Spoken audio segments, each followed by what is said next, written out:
Good. That's all. Well, welcome back. We are in the 2021-22 Budget Committee meeting. And next on the agenda is the maintenance, and Glenn Gregory is going to come and present for us. Yay! Woohoo! Maintenance, everyone loves these guys. He's like, Sorry, we gotta liven things up. Yeah. We've been sitting here all morning. no soup. Okay, I'm Glenn Gregory, Director of Maintenance. Good well. Good. You can go ahead. Where do you want to go first here? Let's see. Let's do the operating. Okay.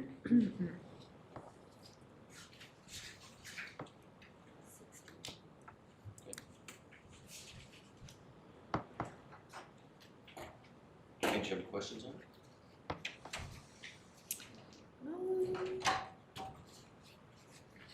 Don't think I had any of it. Everybody get a chance to look at the proposed budget? Yep.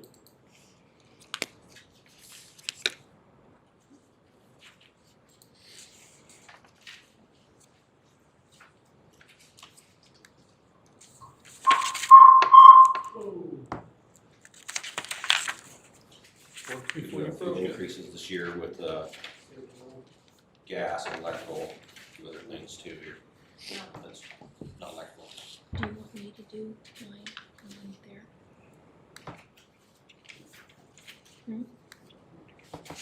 We're going to have a 6.8% increase in geothermal. Water and sewer is going to be about 1.4%. Hold on, can you slow down real quick? Okay. Water and sewer gonna be 1.4? Yep.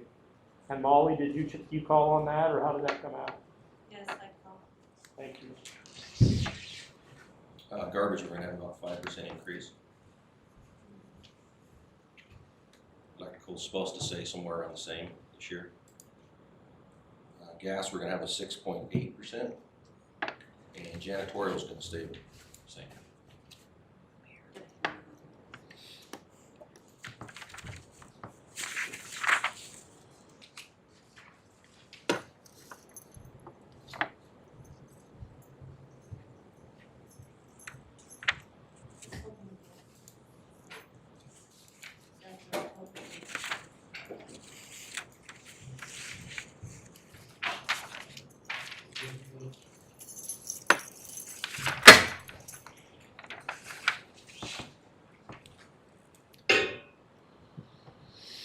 And your staffing is going to remain. Yes. Okay, does anybody have any comments or questions? Mr. Gregory, do you guys do maintenance for any community corrections facilities? Yes. Which ones? Our main building. And we have a sub-building out in Stepping Stones that we maintain too. One that was out where Stepping Stones used to be, Yes. out there by SARS now? Yes. Yeah, it's just a little outpatient building. Has anybody reached out to you guys to do maintenance on the new acquired property? No, I haven't talked to anyone about it.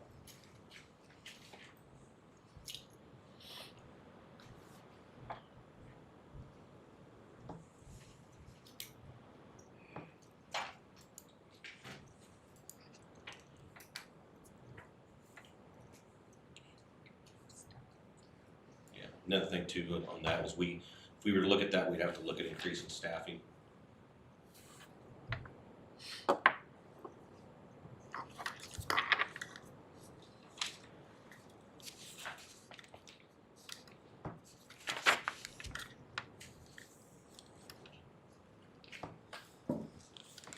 Are there any other questions or comments?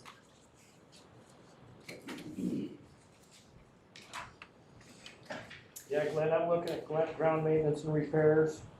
Okay. Actual in 2020 was 22,000. Your budgeted is 41,000. Where? That was the same budgeted in 2021. Both of them on the same. You really anticipate about a 90% increase over the 20 actual? Well, we've added some fire suppression stuff and maybe some different landscaping. So we've got a few projects. Sidewalks we're repairing You did fire suppression and on the hill, jail, surrounding buildings up there. We're gonna add some more work to do into them this next year. you keep it on the weeds, those Yes. things. Absolutely. Thank you.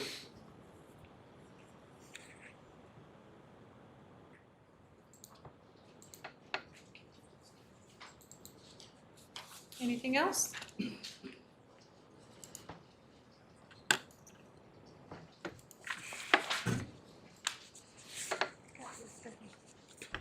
go to. Let's see,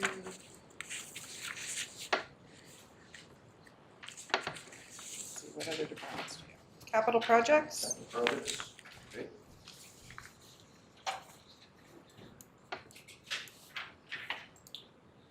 We still have a chiller to do.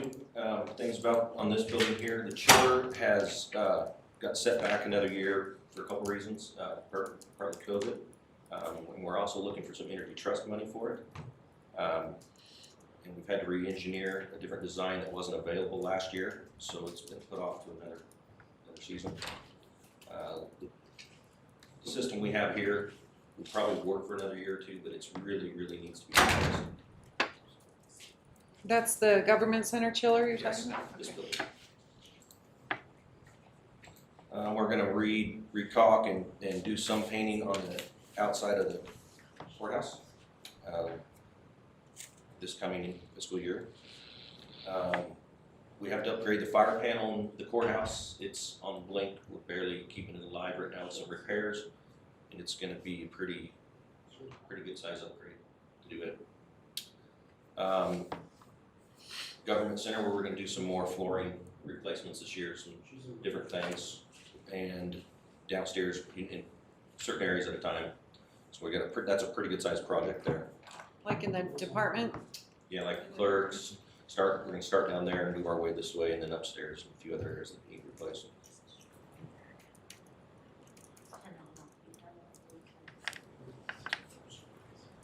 Courthouse office remodel, we're working with the state on that. They are supposed to fund it. We're supposed to take their money and put it in our account, and that's all theirs. But that'll be a project we gotta take care of in the next year. We also have to take care of some of our fire sprinkler system over there that needs upgraded. We're gonna do that at the same time. And so did we project that 160,000 in the revenues too then? Yes. Okay. No, we didn't. You correct, 127, the state's portion is 127,377 Oh, okay. of the 160.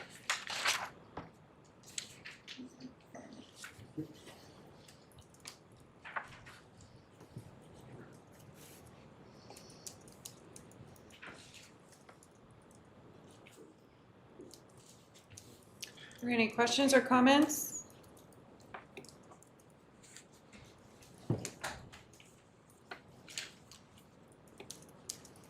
Nope. Okay. Okay, Thank you. thank you.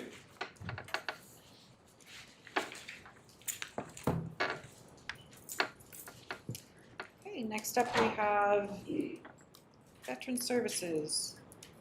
Is Kathy here? Yes, Hi, Kathy.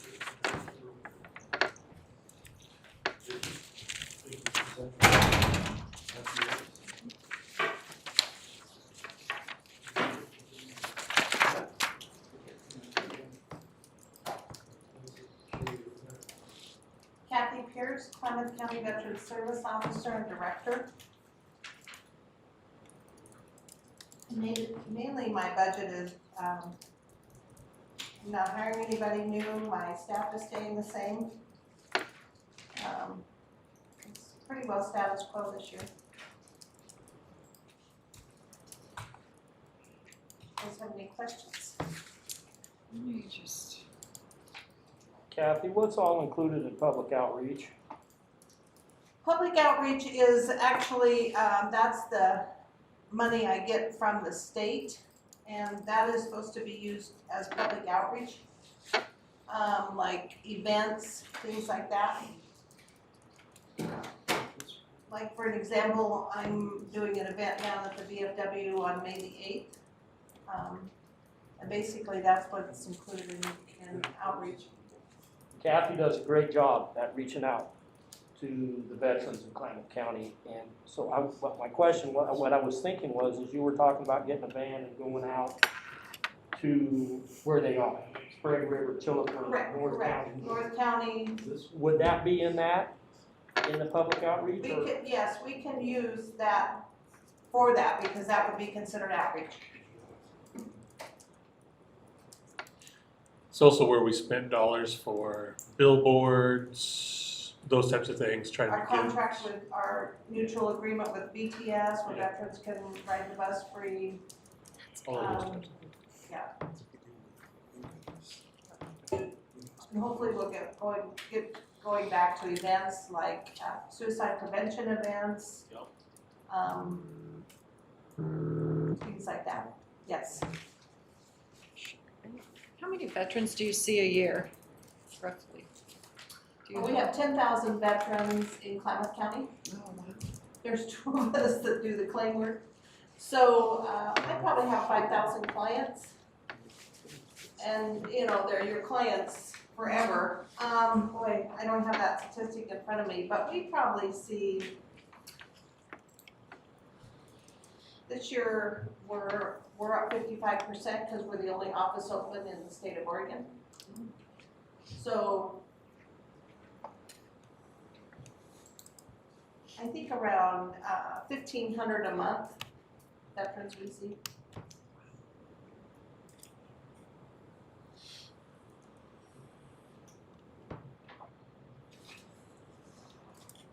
I can sit here and brag about Veterans Office all day long, so y'all just take your time.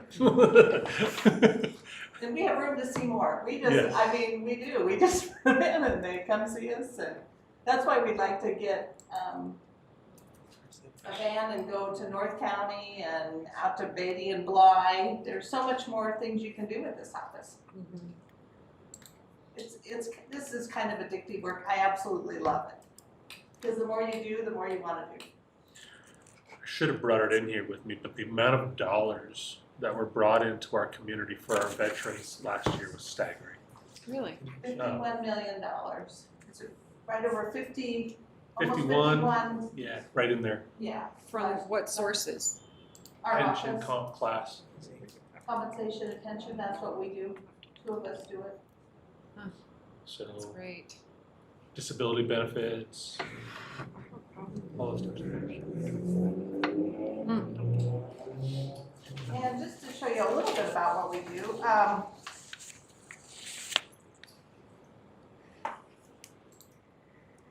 on the proposed, on the 2021, on the letter,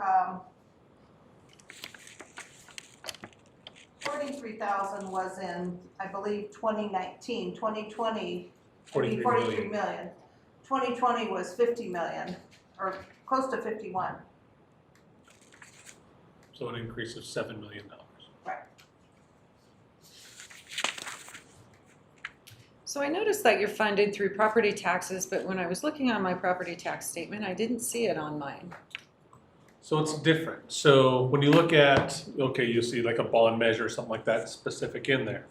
Years ago, the voters decided of the $1.73 county taxes, 5 cents would be set aside for veterans. Oh, okay, so it's So included in the. It's included in your $1.73.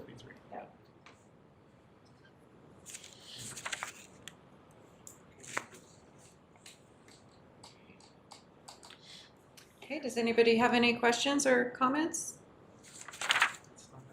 Thank you for what you do. Oh, you guys have a good day. You too, Thank Kathy, you. thank you. Look at that, and now we're back on time. Look at you go, Chair. Rushing it. Do we have Jennifer available?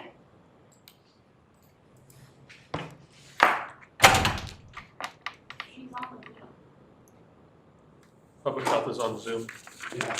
Are we up? Or we have a technical This is Jennifer, can you hear me? Yes? Okay, perfect. So I think we're at 140, so let me just tag Jessica in here and we'll get going. Perfect. Adjust the camera to where we can see it. Do you need me to adjust the camera? We can't see you. Is it on? Wait. Oh, hey, Grandma. I can see me. I hope so.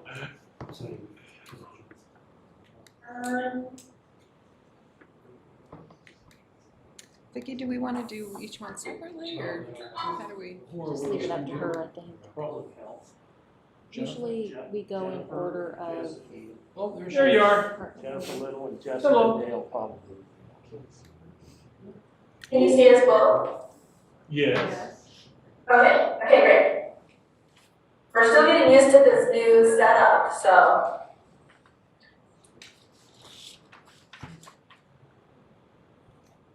Okay, we're ready for you.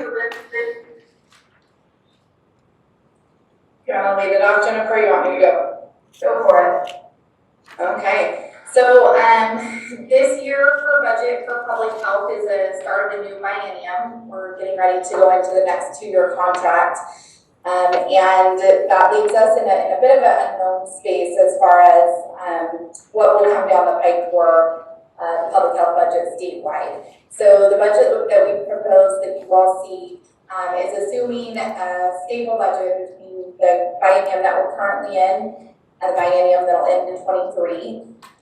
That's been a relatively safe assumption for the past several biennium for public health, and coming out of or staying in the COVID pandemic, I think has really demonstrated the value of the state investment in public health, and so we don't really anticipate huge change in the those program elements that we've received from them.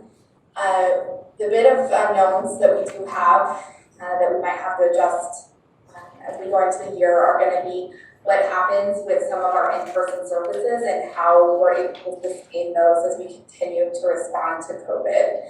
Examples of that are environmental health fees, what will happen with our licensed facilities, how much they're able to continue business as usual. We might see that have an impact on fees. We certainly have seen that have an impact on fees this fiscal year, as well as some of our clinical services that we may just see a continuation in interest for those in-person visits, which leads us to a little bit less in revenue for those direct in-person services.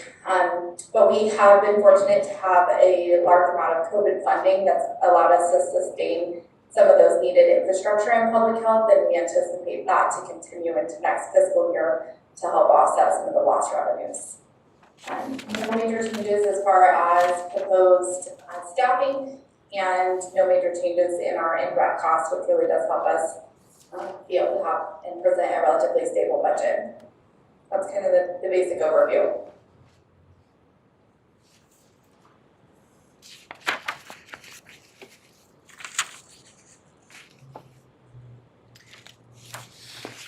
Do you want to go over them by category or as a whole committee? I would be comfortable, but I'm pretty familiar with their budget, so with them just talking about kind of big picture changes and not necessarily going, but to the citizen members who don't have to live, eat, and breathe this every day, if it's better for you guys to go through, whatever you guys want. I'm comfortable with big picture. I am too. Could you hear me? We said big picture and big changes, not necessarily through each budget. Okay, so you're just wanting me to walk through like sub-department by sub-department if there's any big picture changes? Yes, or just big picture changes. If there's a sub-department that has none, you can skip them. So kind of as I stated in the opening, there really is no sub-department with big picture changes that we're proposing at all. All of our budgets are pretty stable from what we have currently to what we're anticipating in this upcoming year. And the increase in general fund contribution is due to personnel costs? Correct. Yeah, it was the additional change related to COLA.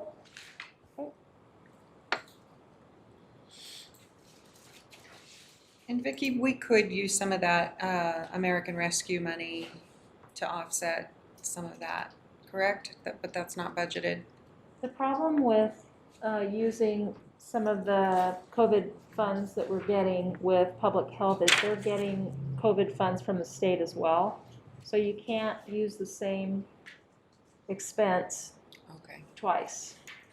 You can only use it once. So this, when we had CARES Act money, they really didn't get any of it because they had sufficient funds coming from the state through their own contract. So there are some things that I think we've determined that we actually need that have to do with refrigeration and freezing of vaccines and some other things that should fit the criteria for the American Rescue Plan. So there will be some things coming up, but as the budget sits right now as proposed, it's not showing any use of the American Rescue Plan money. Correct me if I'm wrong, but I believe that to be true. That's correct. Yes, And that additional general fund, so that COLA was about a difference of $25,000 for our department, and we were able to incorporate 15,000 of that into our existing funding. We asked for an additional 10 to, or I might have that backwards, an additional 15 from general fund, and we covered 10. Okay.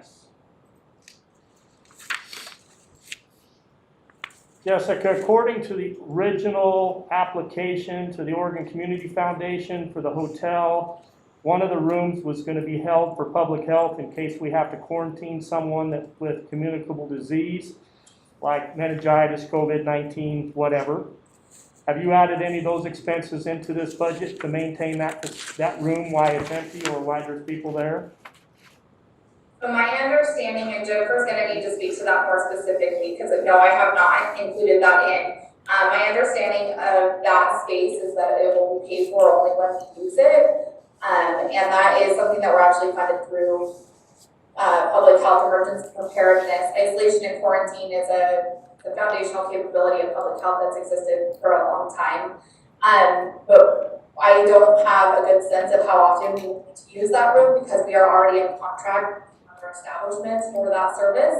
And so there is some contracted dollars in for those other contracts that we have currently, but I didn't add any additional funding or expense for that particular project. So how is that one room going to be maintained in the meantime? I don't know that I'm understanding your question. If it's empty, there's a cost to maintaining that room empty.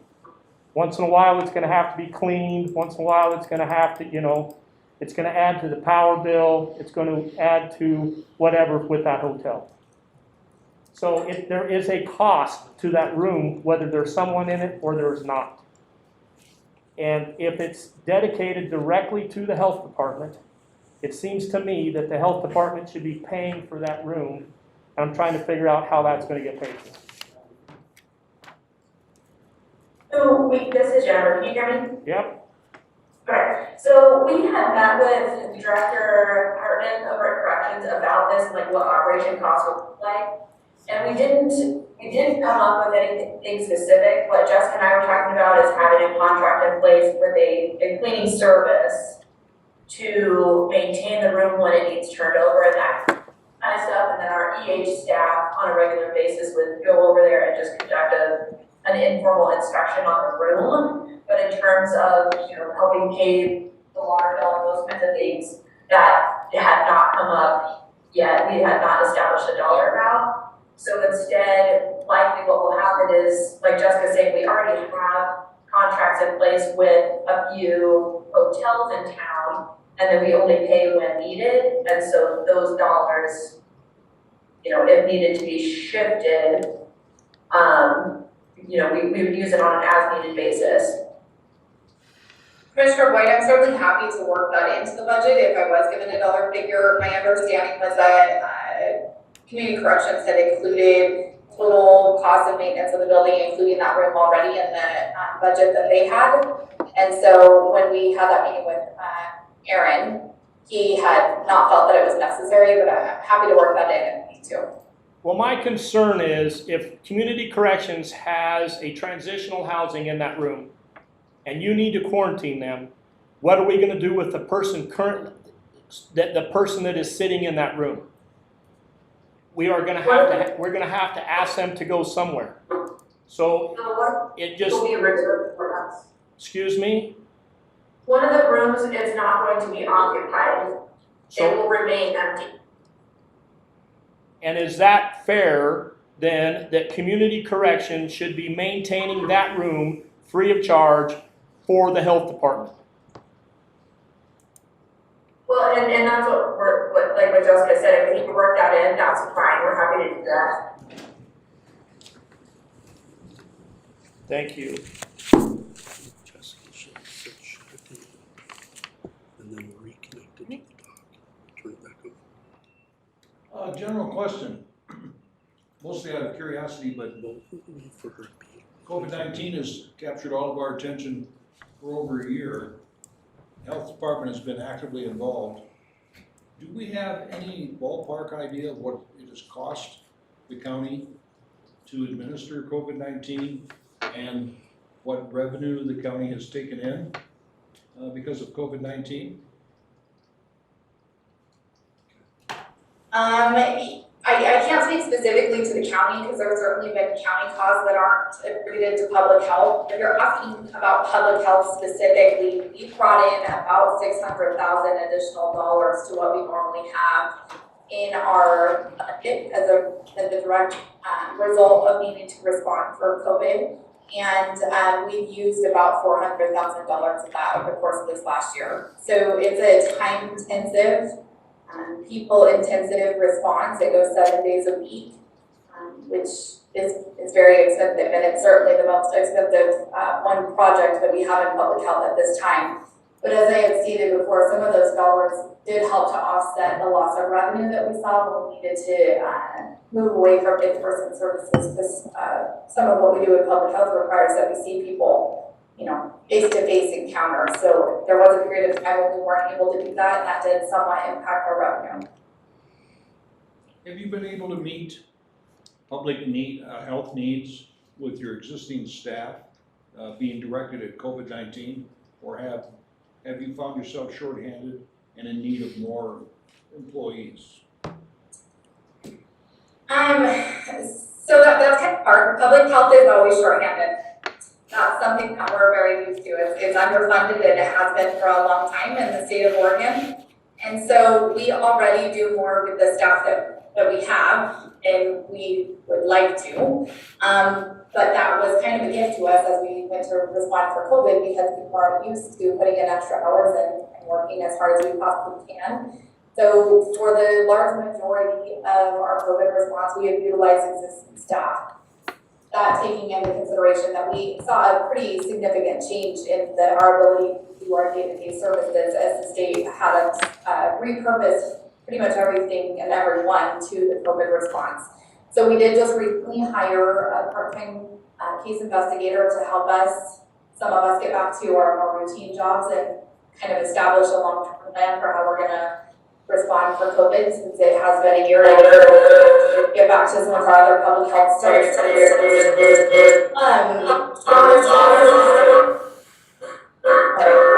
kind of feedback. It's also just really challenging to hire new staff when you don't know how long your funding is going to last. So that's been a pretty continuous challenge for us as we've gone through the COVID pandemic, because funding comes available, like the CARES funding, and it was scheduled to end in December, and then it was, for the public health portion of it, it was extended to June, but that still only gives us certainty through June, and it's very time intensive and costly to hire new staff and get them up to speed and train them on what we do in public health. And so there's that benefit, cost analysis of, is it worth hiring additional staff, or do we just let them through for the time being? And so that adds some complications. But I would say our staff has done a fantastic job in rising to the challenge, putting in some extra hours, and having a very successful response in Klamath County. Thank you. And they have been fortunate that with some of the efforts that they've needed, like vaccine distribution, for example, there have been some retired medical personnel in this community that have stepped up to volunteer that have really been lifesavers to help bolster, when things have been at a really critical point. So they are absolutely amazing, phenomenal. They should, their picture should be on billboards as how do you step up in a crisis. And then they've had volunteers help them out as well. Thank you.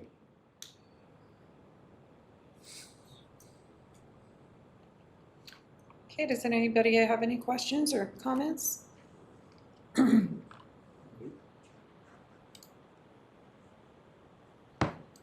Okay, well, thank you, Jessica.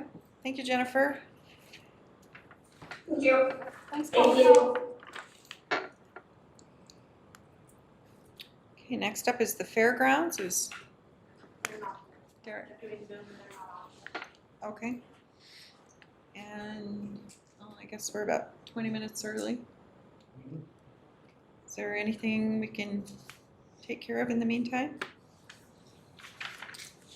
Mental health administration. Okay. Vicki, you're up. Yay.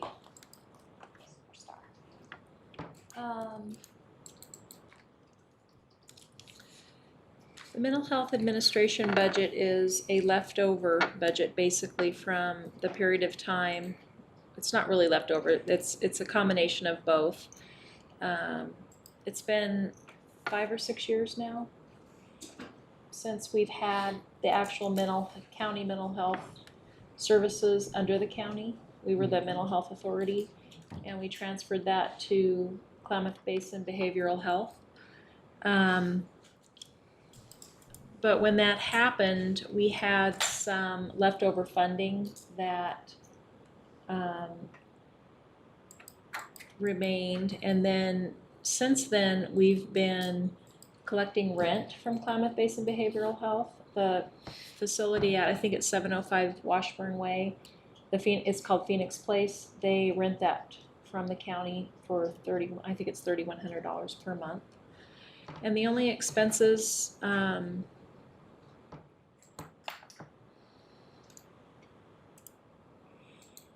the expenses that reoccur that we have to pay from this fund are for services received from mental health or psychological testing for people that are attending or court proceedings.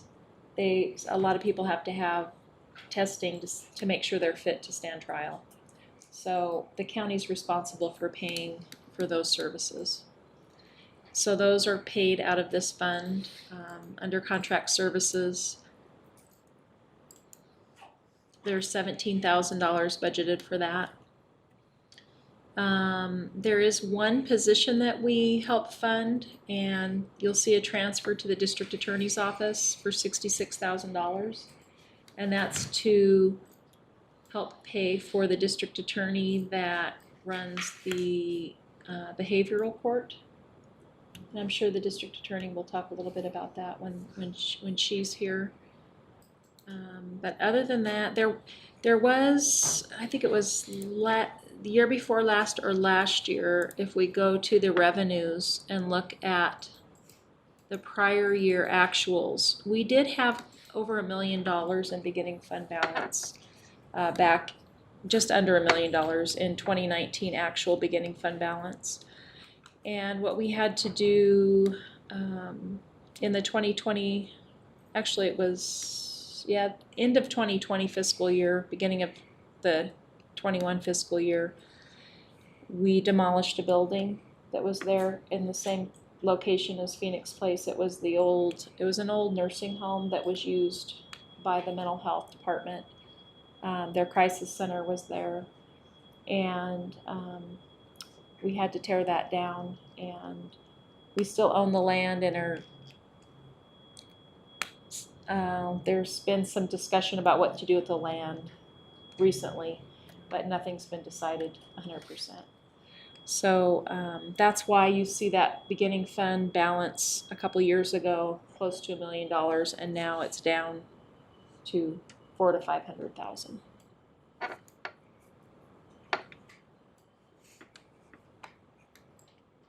It cost, I think, $450,000 to demolish the building. We did get a little bit of a grant for that, though. I think it was $60,000. I see that.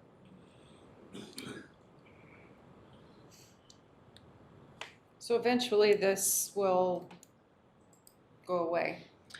If we continue to fund the DA position, it will eat away at the carryover. The rent, if we continue to get rent for the Phoenix Place building, then that should cover any of the costs that we have for the psychological testing. So, And that psychological testing is something that we're mandated to do? yes.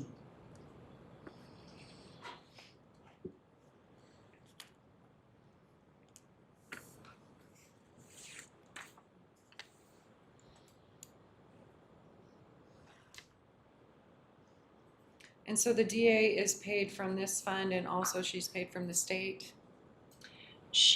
Okay, the district attorney's office is mostly funded with general fund. They're in the general fund. They have grants. They have several grants. They receive money from community corrections for a position, and then they receive money from this fund for one position. I think when it was mentioned that paid for by the state, that I believe it was Commissioner Boyd was specifically referencing the DA Mm-hmm. versus the. Oh, sorry Oh, about that, yeah. okay.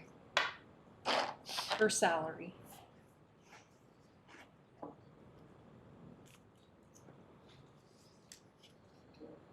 Okay, are there any comments or questions?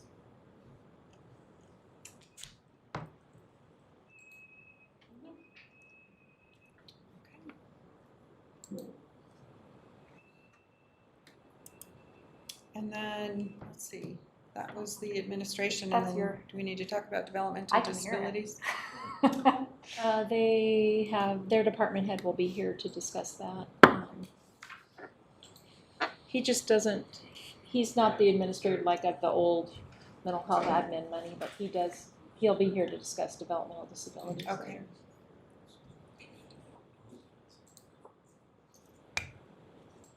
Do we have Derek? Yeah, fairgrounds is on. Okay. Hey, Don. You're on, DJ, and your microphone's on. Oh,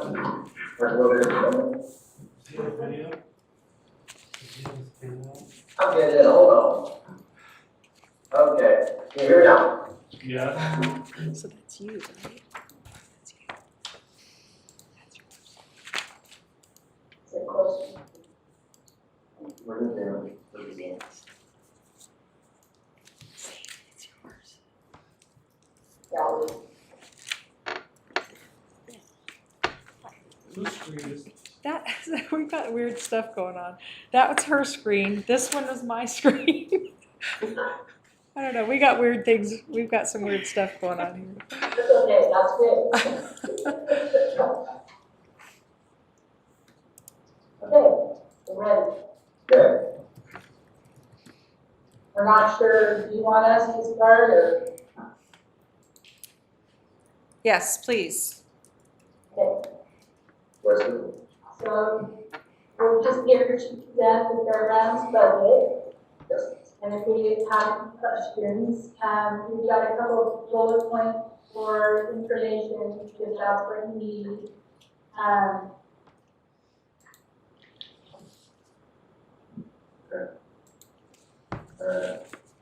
So we had a few, I guess not really big changes. Last year, we had to definitely, rework us how to make it through the year. But so far, at this point, they're looking pretty good.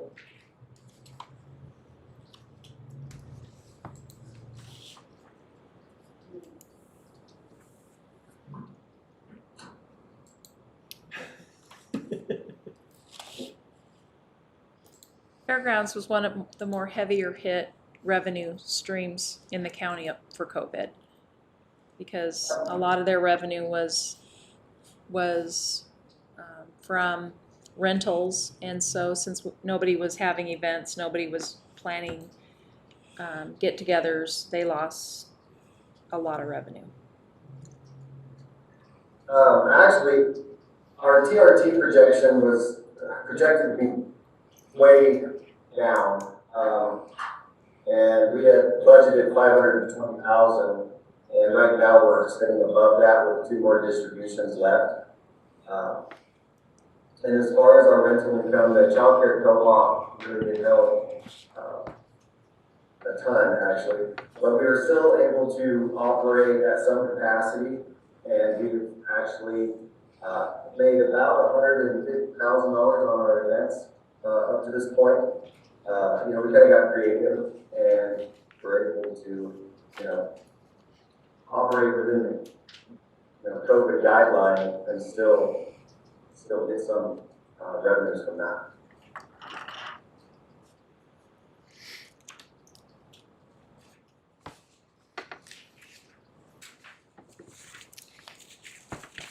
Does anybody have any questions? Maybe we should start with the fair category first. Derek, I wanted to ask, it looks like the contract services and the contract personnel services are being proposed pretty high compared to actuals. You're talking about our fair? Yes. Well, that is actually for when we hire all of our summer help kids. And last year we did not have a fair. Those people didn't get hired last year. Right, so do you anticipate everything going back to normal this summer? Well, Rather fair. we're going to scale it down a little bit. So what we were able to do then during the winter months was we were actually opened our event center to some of the baseball teams here in town. And we had them come in and sign a contract with us so that for every hour we practice, they owe us some work down at the fairgrounds. So they actually loved that idea. So we're actually owed quite a bit of work from the many teams who use our facility. So we're looking at hiring a lot less on the kids. I think we're going to start with six guys and 6 girls because we've had a lot of work done by Reed. They came out and did a lot of the landscaping here in the last month. And with the baseball team, I think we're gonna kind of not need as many kids, which has been beneficial for us. You know, it does kind of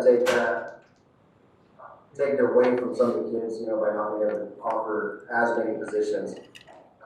But you know, we're just gonna kind of keep it low, or as low as we can. And we are planning a fair this year, though we still are waiting for confirmation from the governor's office.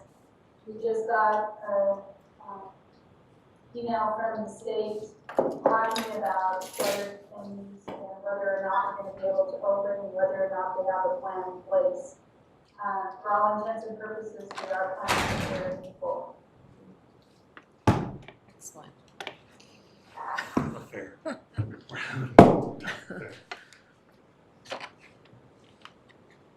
Were there any questions on the fair part from the committee? If not, how about the event center? Most of the expenditures with regard to the fairgrounds itself will be modest, and BJ has budgeted in that regard.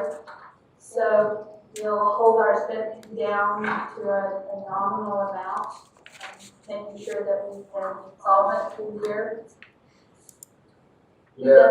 He does have a proposal in place for reclassifications, and that would fall within that GL line item. Right, so what we did is we went ahead and kept our our staffing the same as what we went into last year with. We added another maintenance position last year, and we never did fill my foreman's position from when I came inside. So there's extra money in that salaries and wages that I don't really know if we will actually use them. You know, I'm not gonna hire that sick guy if there's no need to hire them. We kind of shaped some stuff off of our budget, and we came in a little lower than what we normally do. I think we set at a little over 1.5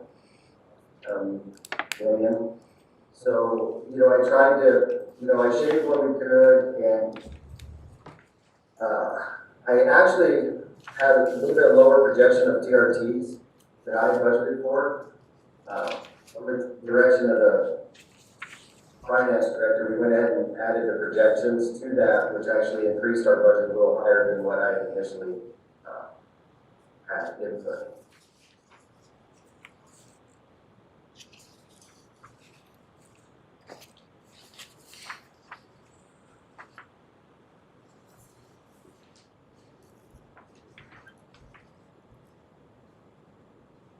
Do you want to talk about this? That's what he was just talking about, was a reclassification. Did you want to talk about the reclass?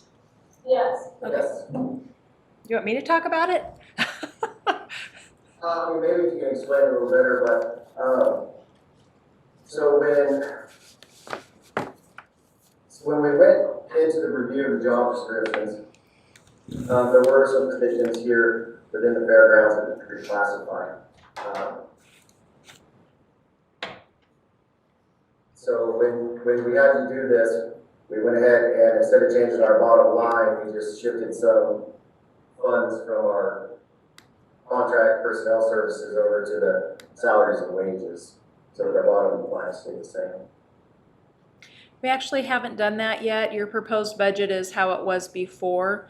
We need the committee's approval to change to the reclassification of positions has to be done by the board itself. And so we can't reclassify positions just through the budget process. But if I think in next week, are you coming in an admin meeting? Yeah. Okay, so next week there will be a request to reclassify for these 4 positions in the current fiscal year. So this is the cost for the 21-22 year. If that passes, this will need to be updated in the 21-22 budget. This is what the Fair Board has discussed and is recommending to the Board of Commissioners, and that would be the impact for next year. Yes. We just haven't seen it yet, but they wanted people to know since it would impact the budget. And there was something about the contract services funds? Well, in order to pay for this increase, should it happen, they Okay. would reduce the line that says contract personnel contract personnel. Let me see. And they would lower the expense there and put that expense into their regular personnel budget to cover these reclassifications. Correct. So the total would be the same. Yes. Yes. Right now, they have 100,000 budgeted for contract personnel services. That would be lowered by 22,331.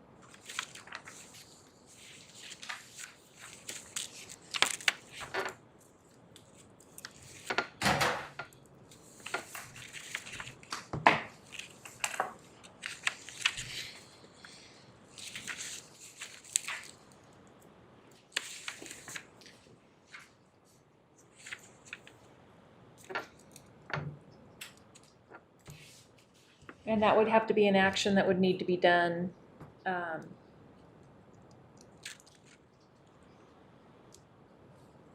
between the two, the proposed and the approved budget.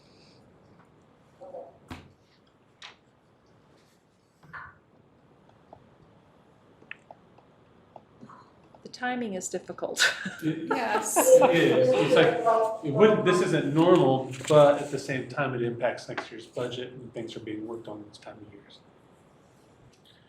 I think it's more of an awareness thing Yes. than anything else. So, if everything goes okay this week, don't we usually approve the budget at the end of the week on Thursday? And then, so. Yeah, see, that's why I'm saying the timing is just bad, because we'll approve this budget and then the commissioners will decide whether they're gonna approve this reclassification. Well, that'll be too late for this, so But it's not gonna affect the bottom line, it's still gonna be the same amount. it's just a reclassification from, instead of having, from materials and services into personnel, Right. is what it is, but it's So you still don't a need the budget change. committee to, right, okay. Does that require a Okay, budget resolution? okay, Not if we do it any now. questions on the event center portion of it? And then, I have one question, and you might have mentioned it. Did you guys qualify for the shuttered venue grant? Actually, that grant was, suspended almost immediately. Oh. They had a problem with their portal. And as of right now, we haven't heard of, when they're gonna get that up and available for the application process. But Don is absolutely looking into it, yes.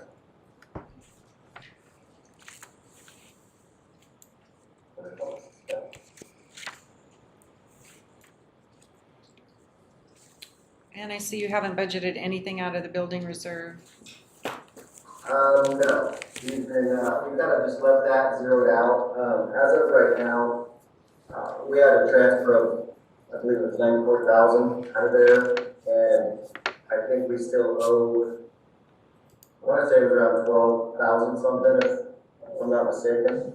But that will be cleared up here soon. So what we normally do is when we have our auctions, we usually try to put some money in there and use it on building, but since we have been a little, in a tough year, we're just gonna go ahead and leave that zeroed out for this next year, as it stands right now.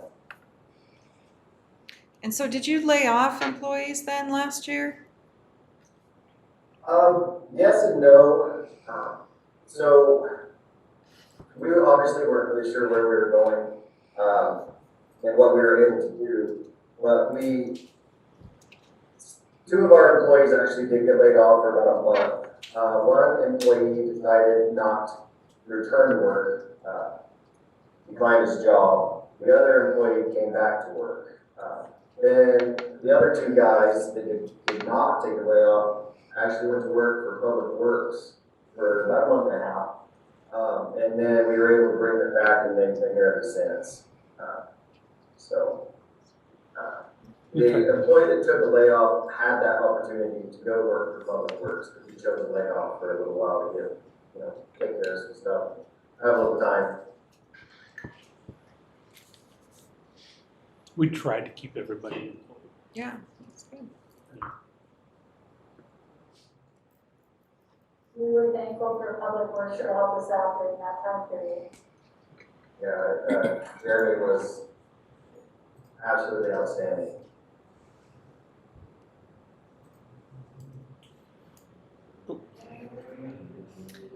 Okay, any other questions or comments? Okay, I think we covered it all. Right, well, thank you very much, Derek. Thank you. Thank you. Thanks, Steve. Thanks, Don. See you.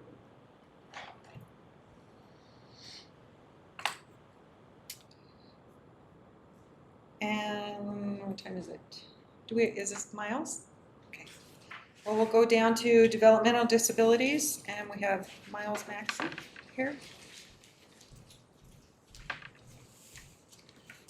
Thank you. Miles Maxey, Director of Developmental Disability Services, and I also have my Senior Chief Office Deputy in the other room that can help answer any questions that I may not be able to answer. We've had a lot of growth over the last year within developmental disabilities, and we're anticipating that growth is going to continue to occur. What we have budgeted is not going to be accurate. We're going to be expanding further than what we even anticipated. I got word last Friday that the state is anticipating and expecting in our contract that we will be getting for the new biennium starting in July, that we will be at an FTE of 35. We're currently sitting on an FTE of 24 with what's in our budget was only having 3 additional positions. And so we're talking 8 additional positions above what I was already anticipating occurring. We're growing. In the year that I've been with DD Services, we've expanded the number of individuals that we're supporting by close to 100 individuals, and that's not slowing down. We currently have about 70 to 80 individuals who are in our eligibility process. We anticipate now that schools are back in full-time that will continue to occur, that we'll continue to get referrals from the school district. We're getting several referrals through the court system. But even the nature of what we have budgeted in here regarding our revenue is not accurate either. We won't know what that actual number looks like until potentially the end of June. I'm hoping sooner than that, but historically we found out the last week of June. And so It's like the we're- state doesn't care about our budget process. They just yeah. And so what we have budgeted as our revenue right now is what we got this year, which again is not going to be the same amount. Plugging in the numbers that they gave me last week into the worksheet from last biennium, we're talking about $1 million plus raise a year that we're going to be bringing in. So whether that's going to happen, I don't know. That's all in the budget committees up at the state level right now, and them deciding how they're going to fund. How many positions did you say? We're currently at 24 sitting today. We have 3 that we proposed in the budget. They're anticipating us being at 35 by the end of the biennium. So by the time I come to you the next time for the next biennium, we will be at 35 staff. Is what we should be at, and they are going to be monitoring that closer, is what they're saying. Miles, exceptional work. I mean, you're serving individuals at a much higher rate. The feedback that we're getting throughout the community is a much higher level of service, so we appreciate that very, very much. You are putting a little pressure on us for space, but we'll get it done. I wasn't kidding. I kept coming to you telling we need more space.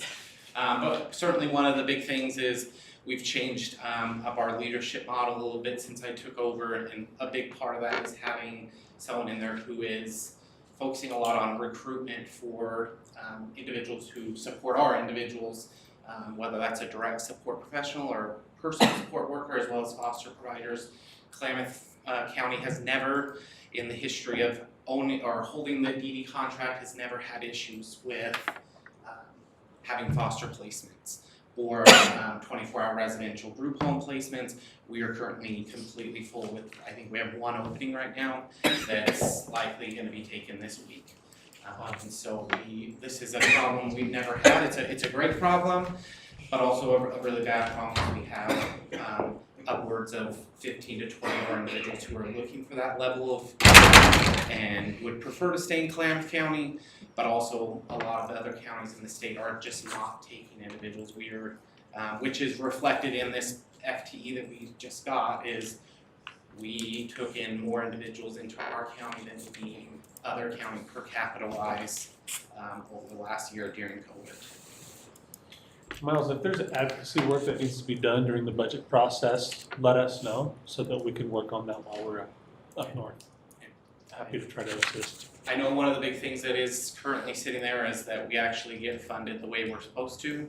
Right now we get sliced once at parity and then we get sliced again, and so we're really only funded at what we should get funded. I think it's about 87%, and so, which again, we surpassed our FTE. Where we're sitting at 24 is 2 more than what the FTE was from the previous biennium, and we're still in our budget. So you have five vacancies in the budget. Are 2 of those are already full? Or you're gonna fill this year, or did you just have 2 vacancies when you did this personnel spreadsheet? Yeah, so we already filled the 1 unrepresented position, which is the case manager position, our case manager supervisor position. which we filled internally. And then I believe the other one that's up there that we also already filled is our office technician position, which we filled because of, that person left at the end of January, we reclassified that position to better fit what that position should be. Okay. So the other three new case managers, which is actually probably gonna be a case manager, or we're currently filling for one of the case managers and we're gonna be adding a new one in the fiscal year. So that one of those positions is being filled as of this Friday. Okay. Along as backfilling Drew's position, who went from case manager supervisor. John? And then as far as our reserve budget, that's pretty stagnant at this point. It was being used to manage a property that the county owned that served individuals we support. That property was sold in September. And so we have that money. It's currently sitting there. We have some plans as far as some community outreach stuff that we'd like to do with that, providing opportunities for our individuals to get out in the community and participate in activities that would not normally be funded through Medicaid funds, which is where the vast majority of our money comes from. So we're hoping to open up those while also looking to stimulate the economy here in Klamath. Good job.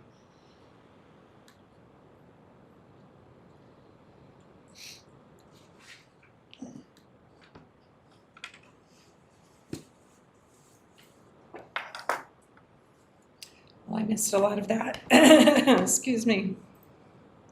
But are there any comments or questions?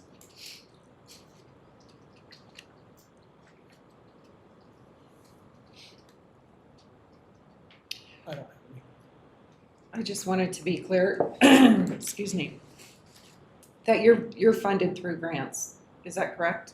We receive all of our money from the state and federal government. Currently during COVID times, the federal government's matching at a higher rate, so they're matching, I think it's a 68 to 32 ratio.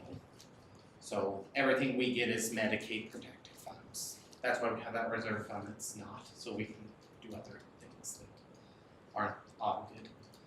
At least on my side, they're audited on Vicky's side, but not on from our DD office or state office in the federal government. Yeah, he doesn't receive general funds. It's all, I get to be self-sustaining, which is nice in many ways. Yeah, right. Good job. Okay, any additional comments? Questions? No? Okay, well, thank you, Miles. Thank you. Yeah, good job, Miles. Thank you. Have a good rest of the day. I've been watching you guys all day, so I feel for you. It's different in here. So we're a little ahead of schedule. 2:45, we're supposed to have a break. Do you want to have an early break and then maybe ask if Todd can come early? Good. And so I have to step out for a little while at 3:30. Okay. There's a governor's office meeting that I need to go to. Zoom into. Would you like me to text Todd? Sure. And when would you like him to come, if I get him? Well, does everybody want a break first, or? Give him 10 minutes to get here. We're waiting for Todd to get here. Okay. Yeah, if he could be here by 2:45, that would be I'll just say, now. say, hurry up. Yeah. So are we in recess? Okay, yeah, we'll go ahead and recess until Hey there. We are running a little ahead For of schedule, so approximately probably 15 minutes. Okay.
salaries and wages line, the top line of our expense budget, increasing from 264,000 roughly to 300,000. That includes one added position to bolster our effort to maintain our collection. We're a little bit behind, we're way behind in our cataloging efforts. And we've had some funding accumulated from cash carryover over the years, and so I'm proposing to add that position. We're proposing to increase our spending for security and alarms because our main building's alarm system is badly outdated. We're also increasing our building maintenance fund by 50% from 12,000 to 18,000 to hopefully fund some major maintenance projects that we had overdue. So those are the three major changes in our budget. Everything else is very minor changes of $1,000 here and there. And that's all I have to report on our main operating budget.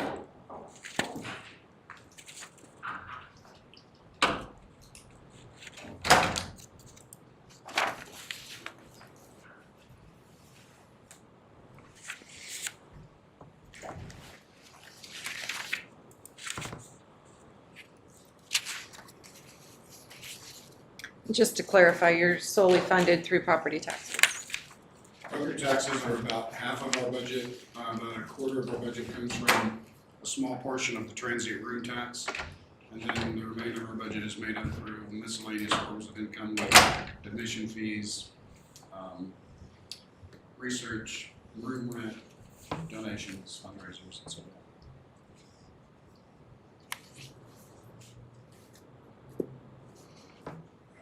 Does anybody have any comments or questions? I don't have any. We've already done this. But thanks.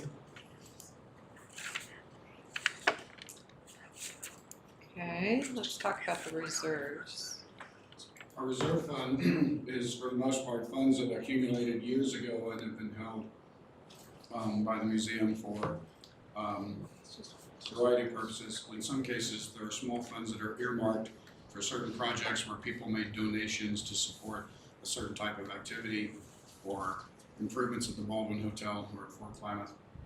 About half of our reserves came from a bequest that we received about 12 or 13 years ago, about $100,000, and that's just been sitting in that fund as a hedge against any unforeseen calamity that might come upon the museum.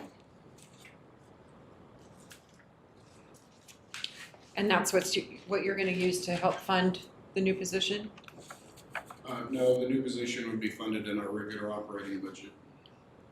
The reserve fund, we hardly ever put or take money in or out of that fund, except for our gift shop funds are handled through that account. But that amounts to usually a few $1,000s.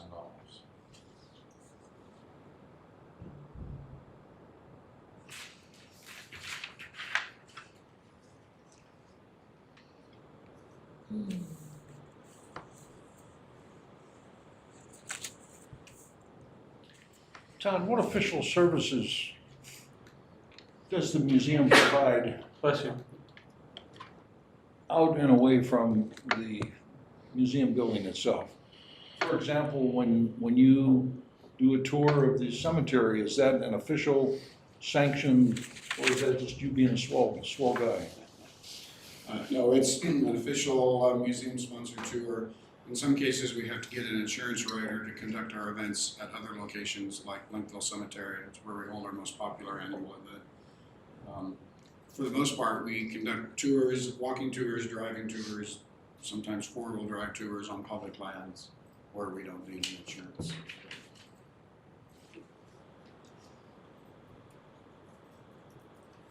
Kudos to you, by the way. I think those are awesome. Thank you. They usually go over pretty well.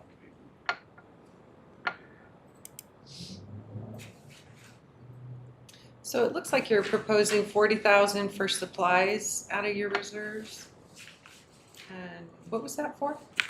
Supplies other is where we handle those gift shop sales and revenues. It never comes anywhere near $40,000. We usually spend less than $10,000 out of that fund. But because it's a reserve fund, we have that money available in case something happens. For instance, we need to make a large repair to one of our buildings or something we've got. So we're not part of the county maintenance program, so we keep a lot of reserves. Mm.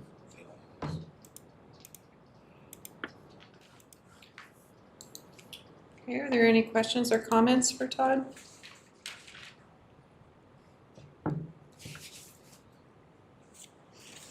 Okay, I think we covered them all, right? We have our equipment reserve fund The also. equipment reserve, okay. And so those are monies that we've set aside for projects that we do intend to tackle, like our sidewalk replacement project. We're going to be replacing a sidewalk in front of the main museum. And so there'll be an expenditure perhaps as much as $40,000 to $50,000 there. We're also due to buy a new vehicle. I reported on that at this time last year. We still haven't got around to buying the vehicle, but we have the money there in case we need to make a purchase.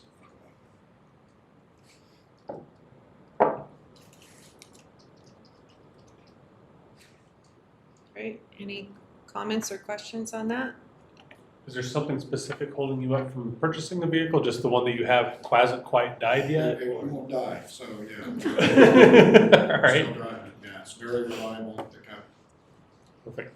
We have a sentimental attachment because we got it from the building department 13 years ago. So. Keep pulling them along. Good for you.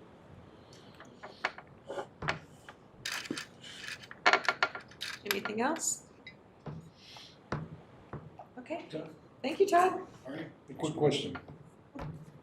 Don't you also receive money from Collier?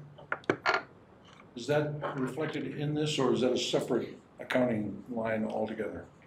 Well, we normally don't see those funds come through the county books at all. So for instance, with the sidewalk replacement project that we have planned in the next 2 to 3 months, we're gonna have a contract with Contracting for about $97,000. The Museum Foundation will contribute about $66,000 to that project, and they will write a check to MoDOT Contracting, and then we'll be responsible for paying the balance of that bill. So the funds that you get from Collier goes into the foundation? Right.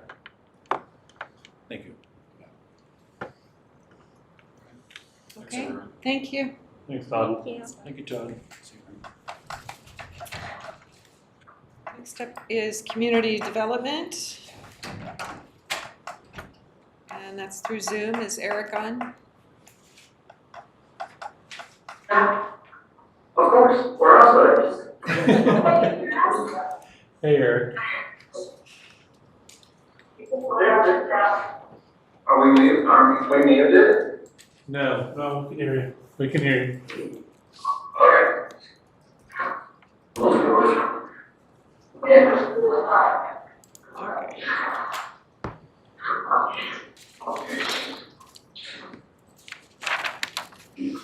Okay, maybe we can start with planning. Sure.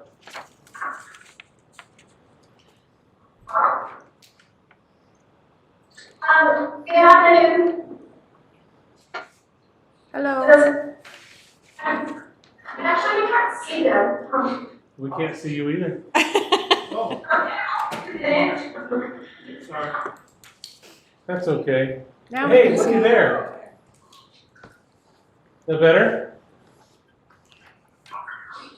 Change. Receive. Can you see us? Oop. They just next door. No, they're downstairs. Well, that's. We lost them. We lost. They like left. Yeah. Okay. There we go. Start. Now they're back. Okay, we're back. Alright, so we're the community development department. We have planning, building, on-site, code enforcement, and then parks and solid waste will be next. Okay. We're gonna start with planning. Hello, where's your speaker? There. Can you hear me? Yes. Yes.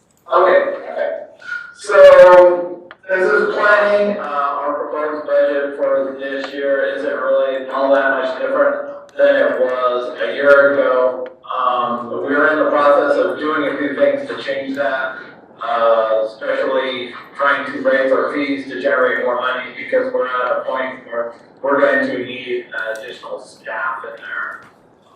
Right now, Klamath County is getting a budget or a bargain with their planning department. Recently, there was a rollout, and most planning departments across the state have staffing at a level of 1 to 7,000. We're at 1 planning staff to 21,000 population. So we're doing a really good job of keeping up. But we're at a point where we're going to need more staff this year. Any questions? I'd be glad to take them. So, just real quick, so last week, the board allowed them to start posting for a new position. So we're gonna need to add a position in the next year's budget for what did we post for? Did we post for a planning tech or a planner one? What did? It'll be either a planning tech or a planner one. I'm looking at job descriptions out there right now. So it'd probably be a good thing to make a call on that and then get a personnel spreadsheet update to Vicky so that we can get it approved in the budget. Planning has become a bottleneck for development in the community. They're just, I mean, not to any fault of their own, they're crushing it down there, but they just don't have the bandwidth to keep up with what's going on in Klamath. I mean, and we have to add staff. Quite frankly, we should be adding 2, but Will the increase in fees cover the cost of the extra position? I do not believe so.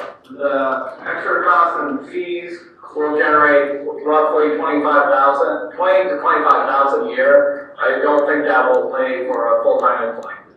So you're asking for General 50,000 from the general fund-ish, 50,000? Yes.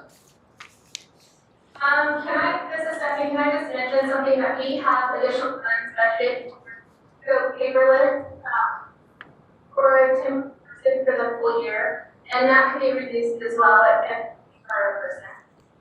How much is that?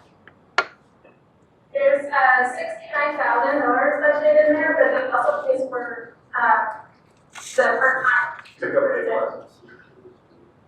So how much would you need from the general fund?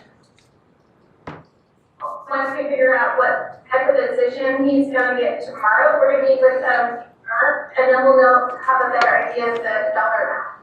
So you can let me know that tomorrow then? Yeah. Okay. Ernie, did you have a comment? I have a question. Eric, Yes. in salaries and wages, in 2019, you had approved 190. 2020, 164. 2021, 191. 2022, you're proposing or requesting 154. Have you taken a pay cut?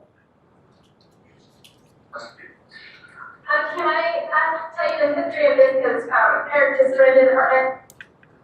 We have had our planning director, and then Eric was brought in as a planner 3. The planner 3 position went away, and then Eric became a planning director, and then now that he's a planner. So the positions have shifted over the last few years. Did that answer your question? it was basically when Mark was here, when we had overlap, and then when Mark left. And then we also reclassified Libby, so she's no longer clerk. I think was her title, she's now a planner too. So there's an adjustment in the salary there too. And so that's why you see some oscillation in the salaries. Okay, if you say so, but you do show an FTE of 2.3. It's By the way, I support you 1,000%. For the work of the planning department, you need more staff. Yes. We have a part-time gal down there as well. Go ahead, Eric. Well, and I was going to say also some of that 0.3 is we're spread out throughout. There's like 5 other people who contribute to planning. The GIS department has a point something. county has a point something, so there's different people that have different FTEs assigned to planning. Okay, I'll accept it as long as you're comfortable with it. Yes, we'll be comfortable when we get our new employees. You're grounded. And that's scheduled to happen this fiscal year, correct? Yes. But it's not in this budget yet. Right. But we'll try to get it But it in will be there by the end of the tomorrow or week. Wednesday. Yeah. Okay. Okay, does anybody have any questions on planning? Comments? Eric, you and Libby do a magnificent job. It's incredible. Keep up the good work. Well, thank you. Okay, if not, let's move to building and equipment reserve. Hi, this is Alan. Hello, everybody. Hello. I'm a little bit new on some of this here or whatever, so I'm not sure what I need to start off with, for a lease statement or anything like that. So, Stephanie, if you would help me out here with this. I can do that. The building equipment reserve is where we put our, any money that is over and above what the budget needs for the year, you can do an annual transfer. And we have completed that fund, nearly to zero in the past years, and now we're just rebuilding it back up so that we'll have those funds available when we do a slow time in the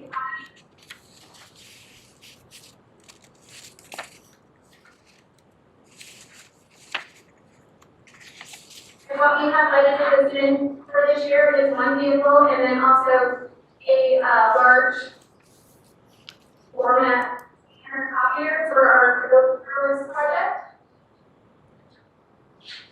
And those are the two items that we have identified to spend this year.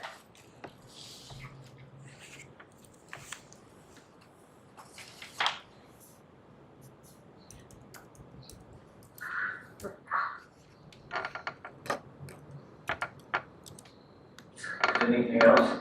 Did you have any other questions? Does anybody have any questions or comments? Yeah, theirs is easy. Okay. Let's go to the on-site equipment Did you reserve. want to do building operating budget? Yes, and then the equipment reserve from that.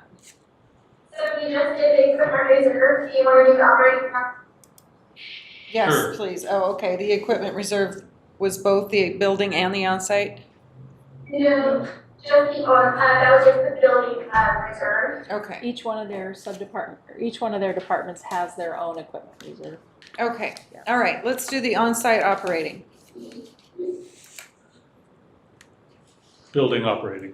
Building, Building operating, okay, I'm sorry, and it is fund 50/50, 60/30, 6031, and then 6,000. They have, 16 FTE under revenue come from permit fees and inspections. And also, most of their expenditures are in their personal services.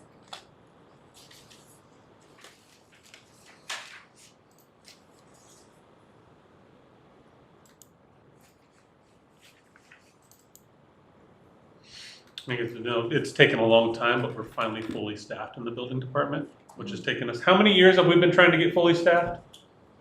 About, 4.5 years. But we Yeah. finally have a full set of inspectors. wow, It's a huge deal, yeah, that is. huge deal. That's great work. Vacancies that we plan to fill later on in the summer, Inspector 3 and a President Transit reviewer. And then also our senior combo North County Inspector, and then we have an office tech that would be open.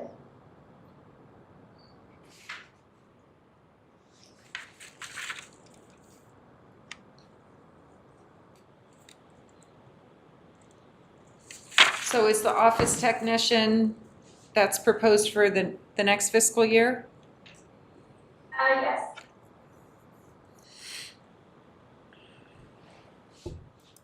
that's where our papers, It's smart if we could, go into the paperless and we, find that that person is useful, because our department is really, really busy right now. And, to be able to find it and send out the letters and messages, it would be helpful to have that person know in a busy season.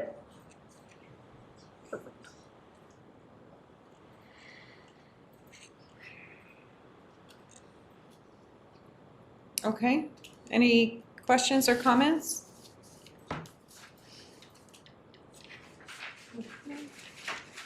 Okay.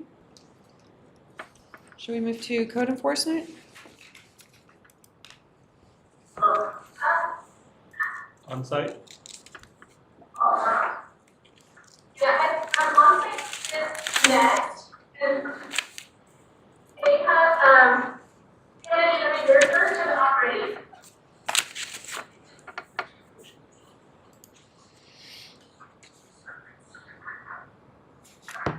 How about reserve and then operating, since that's what you did building like?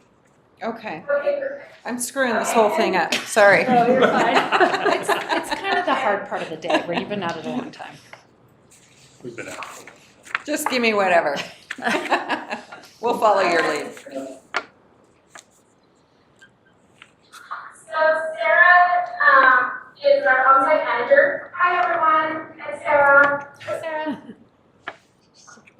Okay, and her reserves, she just bought her vehicle this year, so we don't plan on buying the vehicle next year. So all of her funds are gonna go into reserve for future use in her, reserve account.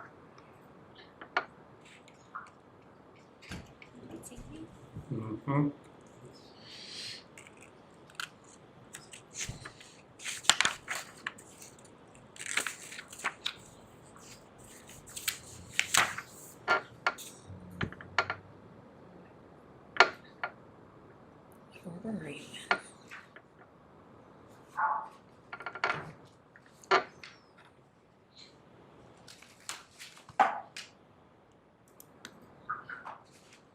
Okay, I had a hard time understanding that. I was waiting for presentation. Am I? I'm sorry, I didn't hear that. the on-site still, okay. The on-site reserve, can you hear us now? Yes. Yeah, we're good.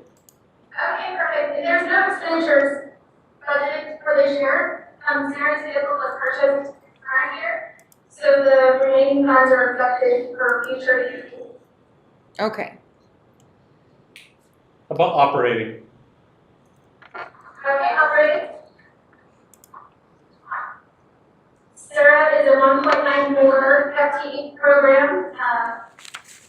Pretty straightforward. There's she operates funded, 100% funded, and there should be no drastic changes from last year to this year, except for the paperless person that we got in contract services, personnel services. Okay, any questions on onsite? Okay. Code enforcement. Should we do equipment reserve first?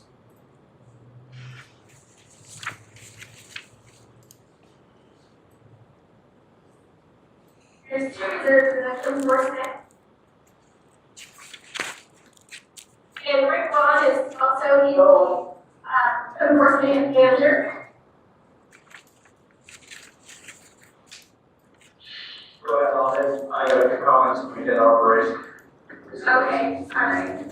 So the code enforcement, reserves, there's two types. There's the one that is for property cleanup, and then there is vehicle reserve. Each of these have a transfer to the operating, program to, in case it's needed throughout the year to backfill, because code enforcement is running short on their funding.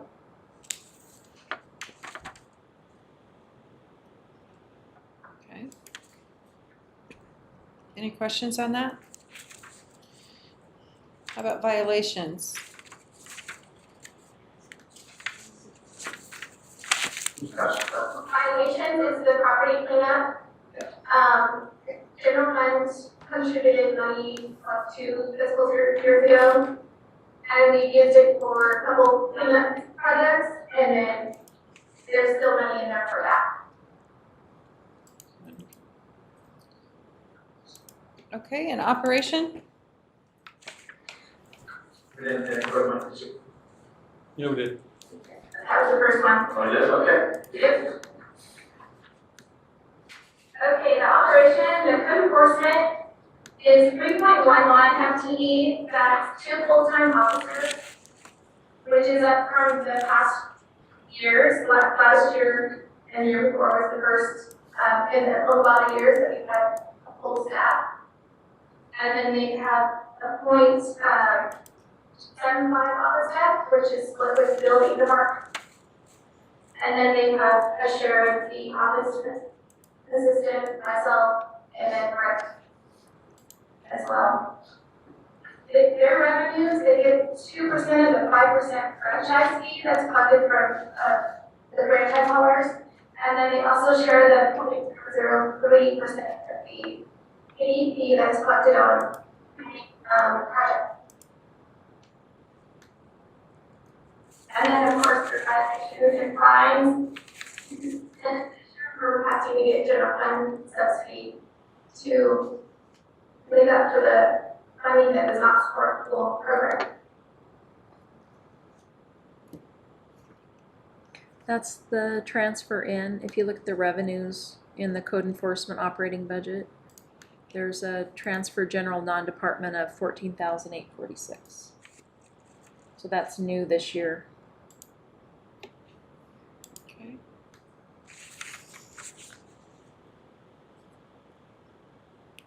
Something I might add there is that our distribution from the justice court has been higher than average and increasing the level.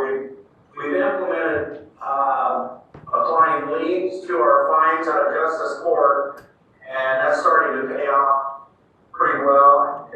Compliance, the contact number's been pretty good. Our citations are actually down, which tells me our procedures, I think, are working pretty good. We're having a lot more contact with individuals and trying to get things done rather than just sending them letters and fines.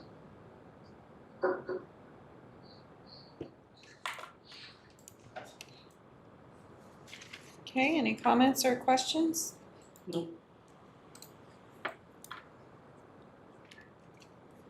Okay. I think so we'll move on to parks.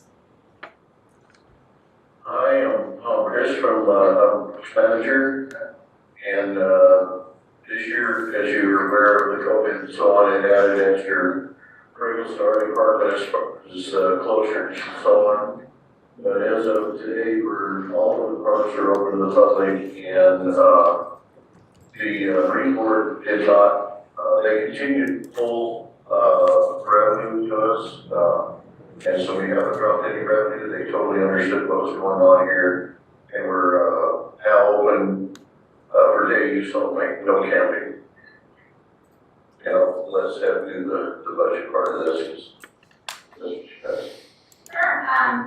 So like Tom said, the state Marine Corps grant money funds the park program, as well as the state RV funding, and that's for each of the RV spots that we have in each park, plus when people pay their registration fees for the EMP for their camper trailers, a portion of that money comes back to us. And then also based on population. So we also get a federal grant for our floating restroom. There's 1.33 FTE in the Parks Department. And the majority of their expenditures are the personnel side, and then also keeping the restrooms pumped out for each site, and all the equipment and fuel that it takes to go around each park.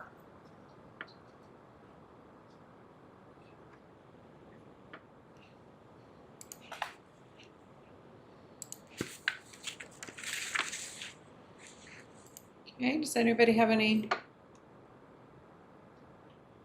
Questions on that?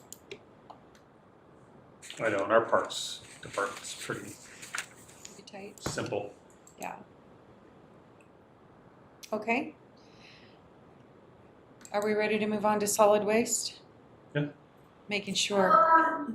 Can I just mention something, there's parks reserves that we should do? Okay, let's hear parks reserves. I already did. Okay.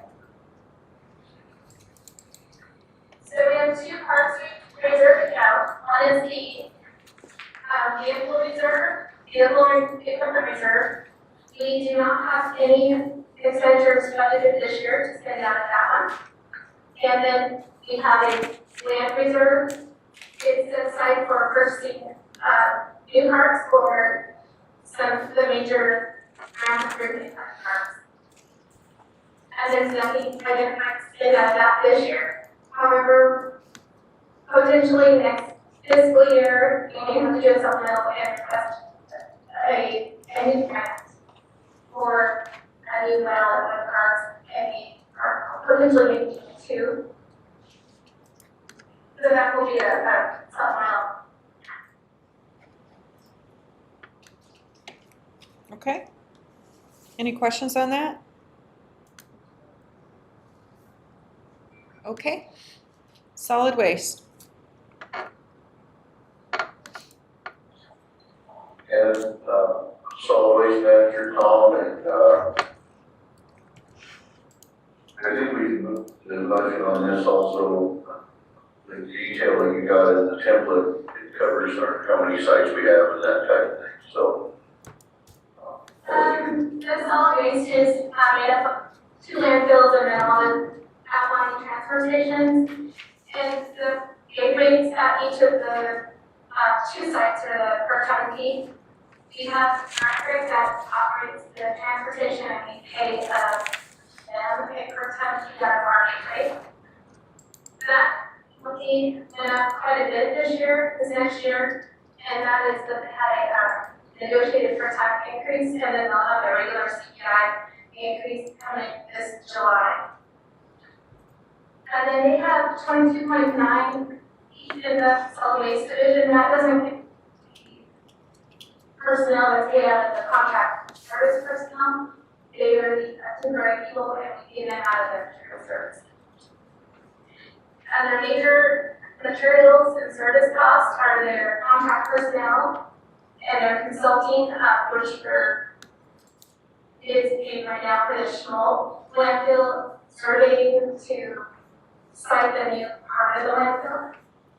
And then also our per ton hauling cost, our fees, we're now paying the cap tax on top of our per ton PQ fee, or our per ton fee that we're paying direct. You have to now pay the CAT tax on top of that. And then of course we have the maintenance vehicle, and then our PQ per ton fee is $1.89 per ton. And that's all for solid waste.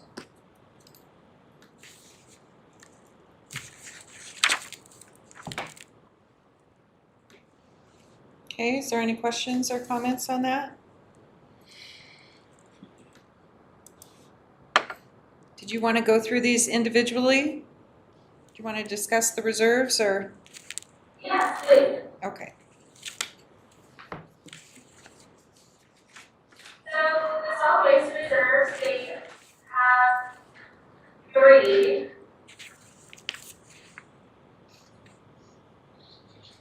There's the equipment reserve.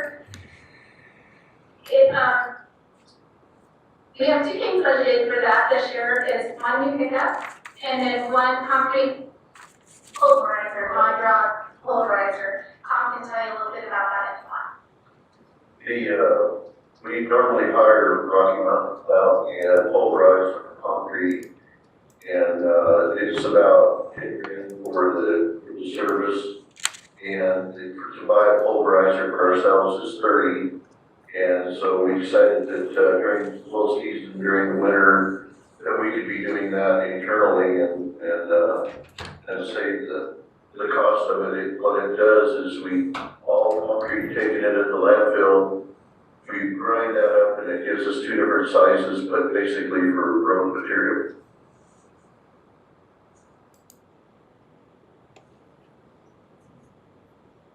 Okay, And then the remaining of that fund is budgeted into the reserve for capital outlay.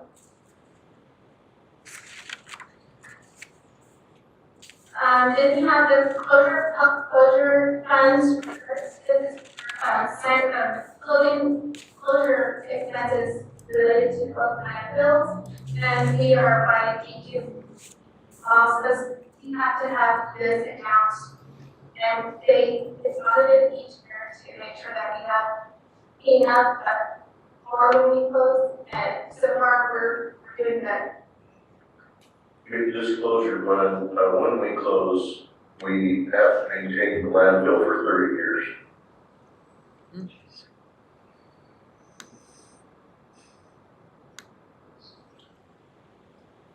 And currently, you're not contributing to this fund, it's growing, just interest earned.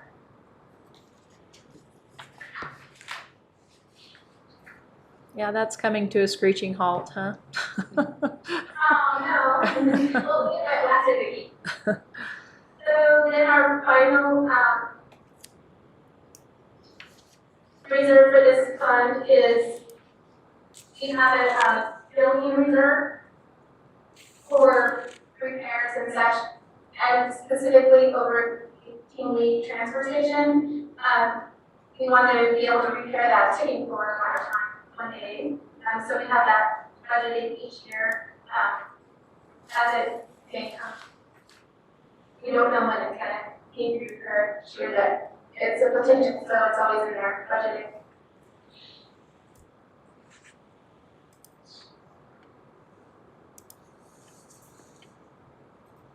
And that's all the reserves go. okay. And the recycling? Okay, the recycling. Yes.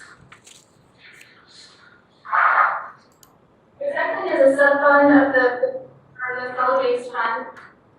We keep it separated for purposes of its own company. It receives 3% of the 5% franchise fee collected from the waste management and public franchisees. Within the unincorporated area. It also gets e-waste, scrap metal, tire, and then we've also shifted the mattress revenue over to the recycling now. So they get the revenue, but then they also will have an expenditure down below for the mattress program that we just started. We do get a keep refund in your county, and that goes to support the recycling program. Each year, there's 1.08 PE in this program. The program is 0.75 with recycle and 0.25 with solid waste. They have all the processing for recycling comes out of this fund, which would be the tire, waste, and the mattress program that we're doing. And that fund is identified at $50,000 maximum. Yes, not to exceed. Each year we budget for haulings of the recycling.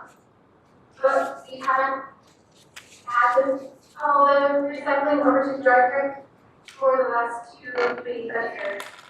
We received a concurrence letter from DQ, saying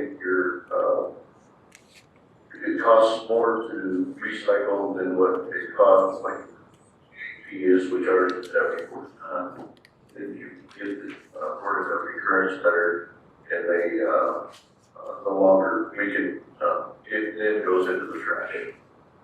So we've been saving on that, but it's getting close now. We're at $116 and some change for recycling, and like I said, my AP is at 74 ton.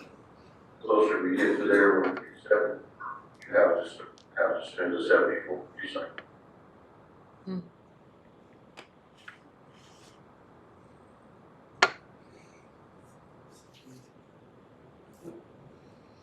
And when Kentucky doesn't have its own reserve. It's part of the solid, it is a solid waste reserve as well.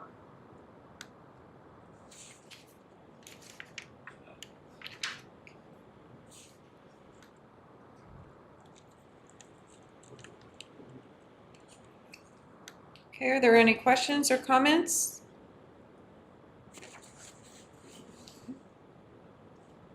Okay, thank you, Tom. Thank you, Stephanie. Thank you, Vicky. Thank you, guys. Yes, you're welcome, thank you. Thanks, Steph. And I think we're done for the day according to the agenda. I did advertise public comment though at 4:30, so how do we handle that? Oh, you did? Okay. I don't know how to handle that. I look to Haley, the expert on all things. I don't either. Could we We could probably defer comments to tomorrow? Yeah, yeah. Do you think we need to reopen it at 4:30 to do it since it's on there? You ask them to come back to the morning. Yeah. I mean, I doubt anyone's gonna show up, so it seems, but we could, I think Haley's idea is a good one. Or if we do have someone that shows up, even ask them, what time is convenient for you tomorrow? We will do it at that time to make up for your inconvenience. You wanna do that? Okay. And then in the future, do we have to put a time on that? Can we just put at the end of Or could we the do it first then? presentations? Oh, I know, We used to do that, first. people didn't like that, that's right. Yeah, I could put it at the end of the schedule, but say, or earlier, depending on schedule. Yeah, or you could probably say, and I'm looking at Haley to get a public comment following the last presentation. Mhm. And then it's, Can we update that on the website for tomorrow? Or is it too late? It was in the newspaper too. Right through and add it. Okay. Was there anything else for today? No? Okay, with that, then. Are we going to recess? oh, I think you technically turn it to me and I close Oh, our okay. board. Yeah. Okay. Well, you can, yeah. You can say something along the lines of, But are we recessing? I think we're actually adjourning the budget committee, and then she hands it back to me and I adjourn the board for today. I thought she recessed and then we opened again tomorrow. We I thought it was recess all- and we open again tomorrow morning. For the budget committee? Yeah, because we don't want to adjourn it because we're coming right back to Oh, the same thing. So we want to recess today and then reopen tomorrow morning. Okay, Both of them probably. with that, Okay, then I probably don't need to do anything. I will recess the budget committee meeting. Until, what time do we start? 9 o'clock. 9 a.m. tomorrow morning. Job, Thank you. everyone. Man, that It's a lot.